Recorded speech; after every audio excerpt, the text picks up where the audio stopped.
नमस्कार। नारा था कि जो राम को लाए हैं हम उनको ही लाएंगे, और इस नारे को सच कर कर दिखाया है उत्तराखंड, उत्तर प्रदेश, मणिपुर और गोवा की जनता ने। जबकि इससे बड़ी जो जीत है वो है आम आदमी पार्टी की पंजाब में। केजरीवाल जी ने जो करके दिखाया है, 90 से ज़्यादा सीटें लेके आए हैं। अब वो कैसे लेके आए 90 से ज़्यादा सीटें, या तो भाई केजरीवाल जाने या फिर भगवान जाने। लेकिन आप चिंता मत करिए, कुछ दिनों में ये भी पता चल जाएगा। खैर, आज हम जो बता रहे हैं वो ये है कि आखिर भाजपा जीती क्यों, किन लोगों ने मेहनत की है भाजपा को जीतने के लिए। तो आइए एक एक करके समझते हैं कि भाजपा जीती क्यों। भाजपा जीती है कुछ कुशल कार्यकर्ताओं की वजह से, कुछ कुशल टीम्स की वजह से, कुछ नेतृत्व में जो लोग रहे हैं हमेशा से उनकी वजह से, जिसमें से सबसे पहला नाम आता है हमारे रवीश कुमार का। माफ़ कीजिए, रवीश नहीं, रवीश कुमार का। जी हाँ, ये वही हैं जो रात को प्राइम टाइम पे आते हैं और सिर्फ कुछ बातें जो होती हैं वो करके हमेशा चले जाते हैं। 2014 से रवीश कुमार यही चिल्ला रहे हैं कि जनता का पैसा जो है वो गवर्नमेंट लूट रही है। जेब से जो पैसा है वो निकाले जा रही है, कभी पेट्रोल के ज़रिए, तो कभी खाने के तेल के ज़रिए, तो कभी इस ज़रिए, कभी उस ज़रिए। मतलब पिछले 2014 से लेके और आज तक सिर्फ और सिर्फ अगर रवीश कुमार जी ने बात की है अपने प्राइम टाइम शो में, तो वो है कि गवर्नमेंट कैसे लूट रही है आम जनता को। मोदी ने और योगी ने कितना सारा सोना इकट्ठा करके रखा हुआ है, जो कि अपने बेड के नीचे दबा के रखा हुआ है, ये रवीश कुमार को पता है। ऑल्दो अगर आप देखें तो मुफ्त राशन, मुफ्त वैक्सीन और कोरोना के आपदा में जो डायरेक्ट बेनिफिट ट्रांसफ़र, रुपए कैश नगद जो गए हैं लोगों के अकाउंट में, आप क्या उनको इतना बेवकूफ़ समझते हैं रवीश जी? खैर, वो भी सोचते होंगे अब रवीश ने कहा है तो सच ही कहा होगा। रवीश कुमार के अनुसार आम आदमी ने, जिसने बीजेपी को वोट दिया है, वो महंगाई के समर्थक हैं। मतलब वो चाहते हैं कि महंगाई आ जाए। मतलब अगर आप देखें ना तो रवीश कुमार जी के विश्लेषण में उनके जो प्राइम टाइम होता है उसमें सिर्फ दो शब्द आपको बार बार सुनने को मिलेंगे। पहला है महंगाई और दूसरा है वसूली। मतलब मोदी योगी जो है वो सिर्फ एक काम कर रहे हैं, वो है आम जनता से पैसों की वसूली, और उन्होंने अरबों रुपए इकट्ठे कर लिए हैं अभी तक। और रवीश कुमार जी के पास पूरा, उनके जो चिट्ठा है वो पूरा रवीश कुमार जी के पास है। देखिए, दिक्कत ये है कि 2014 के बाद रवीश कुमार जी के चैनल ने अपनी वर्षगांठ राष्ट्रपति भवन में नहीं मना पाई, जिससे वो हमेशा खफा हैं। और तो और कोई कैबिनेट मिनिस्टर भी ऐसा नहीं है जो रवीश कुमार को अच्छा सा एंकर ढूंढ के दे, जो कि पहले से होता आ रहा है। तो इसलिए वो थोड़े से नाराज़ हैं। रवीश कुमार जी को सबसे ज़्यादा जो चिंता है वो है पेट्रोल डीजल की। मतलब उनको इतनी चिंता है कि पिछले 2 साल से वो अपने घर से ऑफिस तक नहीं गए, अपने घर के ही एक कमरे से अपना प्राइम टाइम शूट करते हैं। भाई, इतना महंगा तेल हो गया है कि उनके पास इतने पैसे नहीं है कि वो अपने घर से जो है स्टूडियो जाएं और अपना प्राइम टाइम शो शूट करें। लेकिन एक बात जो रवीश कुमार जी कभी नहीं बताते अपने प्राइम टाइम शो में, वो है राजकोषीय घाटा, यानी कि फिजिकल डिफिसिट जो इंडिया का है, वो पिछले साल कितना था, क्या हुआ, और उसके पिछले साल कितना था, क्या हुआ। अगर ये वो बता देंगे तो लोगों की समझ में आ जाएगा भाई, और फिर वो रवीश कुमार को सुनेंगे नहीं। लोग जानते हैं ना, लोग कहते हैं भाई रवीश कह रहा है तो सब कुछ सही कह रहा होगा।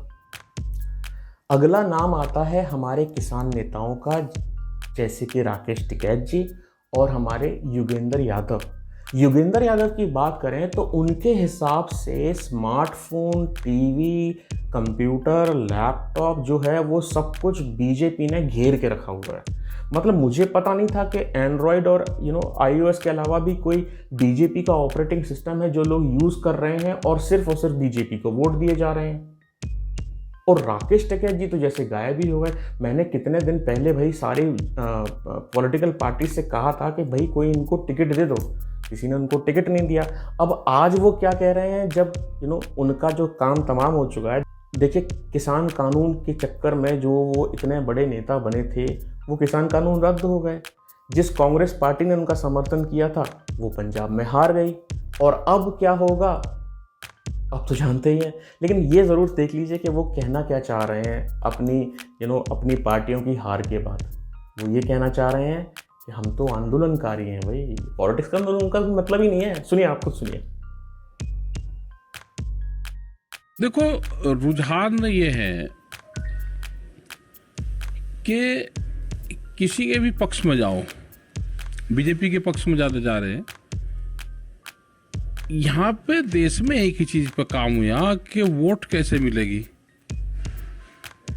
और उस पर बीजेपी कामयाब है कि वोट कैसे लेनी है, उस पर कामयाबी मिल रही है इनको। हमारा है आंदोलन का काम। जैसे हमको पता कि आंदोलन कैसे होना, तो हम आंदोलनकारी है। इन्हें वोट चाहिए तो ये वोटकारी है। तो सबका अब अपना काम है यार। हाँ, वोटवादी है ये देश में। लेकिन ये है कि आंदोलन से एक चीज बड़ी साफ हुई कि 13 महीने का आंदोलन चला। सारी पॉलिटिकल पार्टियों ने किसानों को अपने एजेंडे में रखा।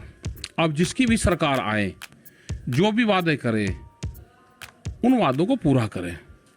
ये हमारी प्राथमिकता रहेगी। सरकार किसी की भी आओ, उससे कोई फर्क नहीं पड़ता। अगला नंबर आता है एक टीम का, द वायर।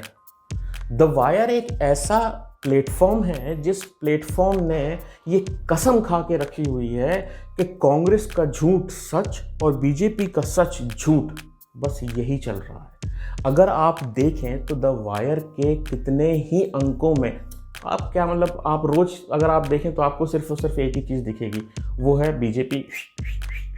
समझ रहे ना आप अभी भी वो ये कह रहे हैं कि बीजेपी की अभी जीत नहीं हुई है, वो जीत गई है, बट ये बीजेपी की हार है। मैंने उसका पूरा आर्टिकल पढ़ा ही नहीं। लिस्ट में अगला नंबर आता है एक ऐसी टीम का जिस टीम ने हमेशा अपनी कही है, दूसरों की सुनी नहीं है। तो ये है कांग्रेस के प्रवक्ता, जो कि चैनलों पर जाते हैं और बस केवल और केवल एक ही चीज़ करते हैं, बीजेपी बीजेपी बीजेपी बीजेपी। सबके नाम लेना, सबके बारे में बताना थोड़ा मुश्किल हो जाएगा, लेकिन हम दीदी के बारे में ज़रूर बताएंगे, हमारी सुप्रिया जी के बारे में ज़रूर बताएंगे। तो दीदी, आप जो है, आपने 3 शब्द जो है, सिर्फ आप कोई एनालिसिस नहीं करते, आप कुछ लिख के नहीं लाते, लेकिन आपको 3 शब्द याद रहते हैं: बेरोजगारी, कमर तोड़ महंगाई और किसानों का शोषण। आप कोई भी डिबेट उठा के देख लीजिए, दीदी आपके लिए तो एक ही चीज़ बनती है कि वाह दीदी वाह, क्या बात है दीदी। और तो और, अगर आप योगी, मोदी, जेपी नड्डा, अमित शाह, इनकी रैलियों की बुराई करने की बजाय अगर कांग्रेस की अच्छाइयाँ और लोगों की अच्छाइयों के बारे में अगर आप बात करती, तो शायद रिजल्ट कुछ और ही होता। आखिरी में आता है एक ऐसी पीआर टीम, चलिए नाम ले लेता हूँ। आखिरी में आता है राहुल गांधी की पीआर टीम। जी हाँ, राहुल गांधी नहीं बल्कि उनकी पीआर टीम। देखिए, राहुल गांधी बहुत सीधे साधे आदमी, मुझे वो आदमी बहुत पसंद है। मतलब वो इतना सीधा साधा आदमी है। आपने एक नॉर्मल बच्चे को देखिए जो बेचारा कहीं नौकरी कर रहा है, जब वो अपने बाप से बात करता है तो कैसे कहता है, पापा कैसे हैं आप, और सब ठीक है, बढ़िया, और फ़ोन काट देता है। इतनी सी बात करने लायक आदमी है वो, चुपचाप रहने वाला। लेकिन इनकी पीआर टीम ने जो वाट लगा के रखी है राहुल गांधी की, वो तो आप खुद देख ही रहे हैं। एक दिन में सुबह से लेकर रात तक अगर 15 पोस्ट आते हैं तो शायद एक ही पोस्ट ऐसा होता होगा जो कि पॉजिटिव थिंकिंग का होता है। अदरवाइज 15 में से 14 पोस्ट ऐसे होते हैं जो केवल नकारात्मकता की बातें करते हैं। बीजेपी को गिराइए आप, बीजेपी को गिराने के लिए बने आप विपक्ष हैं, लेकिन अपनी अच्छाइयाँ भी तो बताइए। नहीं बताते हैं, सिर्फ और सिर्फ बीजेपी। समझ रहे ना आप? अगर आप और टीम्स के बारे में और लोगों के बारे में जानना चाहते हैं तो कमेंट करके ज़रूर बताएं। नमस्कार।